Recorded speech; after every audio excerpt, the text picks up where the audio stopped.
અમેરિકાથી ડિપોર્ટ ભારતીયોની ત્રીજી બેચ ઇન્ડિયા પહોંચી ગઈ છે, જેમાં 33 ગુજરાતીઓ સહિત 112 લોકો છે। ડિપોર્ટ કરાયેલા ગુજરાતીઓ થોડીવારમાં અમદાવાદ એરપોર્ટ ખાતે પહોંચશે। અમૃતસરથી બે અલગ અલગ ફ્લાઇટ્સમાં ગુજરાતીઓ અમદાવાદ આવશે। થોડીવારમાં આવનાર ફ્લાઇટમાં ડિપોર્ટ કરાયેલા 4 ગુજરાતીઓ હશે, તો 1:30 વાગ્યાની ફ્લાઇટમાં અન્ય 29 લોકો આવશે। ડિપોર્ટ કરાયેલા ગુજરાતીઓમાં ડિંગુચા ગામના 3 વ્યક્તિઓનો પણ સમાવેશ। એરપોર્ટ પર જરૂરી કાર્યવાહી બાદ તમામને બંદોબસ્ત સાથે વતન મોકલવામાં આવશે। અમૃતસરથી બે અલગ અલગ ફ્લાઇટમાં ગુજરાતીઓ પહોંચશે અમદાવાદ એરપોર્ટ ખાતે। પહેલા 4 અને પછી બાકીના 29 મુસાફરો એ રીતે મુસાફરો અમદાવાદ એરપોર્ટ ખાતે પહોંચશે।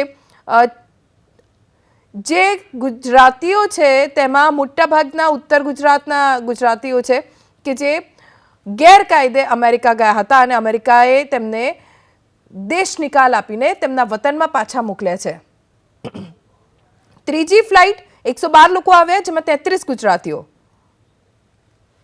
વધુ 33 લોકો છે જે ગુજરાતીઓ તેમનું જે અમેરિકામાં રહેવાનું જે સપનું છે તે તૂટી ગયું છે।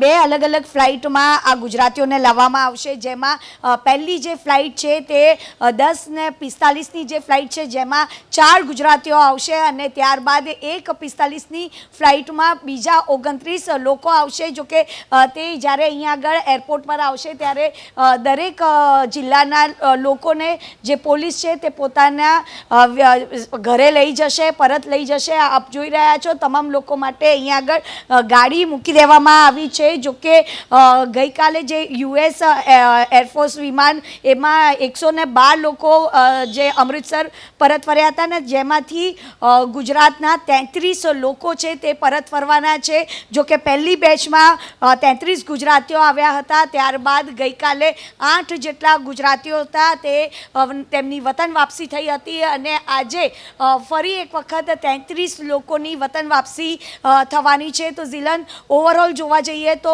74 જેટલા ગુજરાતીઓ કે જે ગેરકાયદેસર રીતે જે અમેરિકામાં ઘૂસ્યા હતા અને ત્યારબાદ તેમને ડિપોર્ટ કરવામાં આવ્યા હતા, ત્યારે વધુ 33 ગુજરાતીઓ છે જેઓની આજે વતન વાપસી થવાની છે। પોલીસનો જે ચુસ્ત બંદોબસ્તની વચ્ચે તેઓ વતન વાપસી થવાના છે।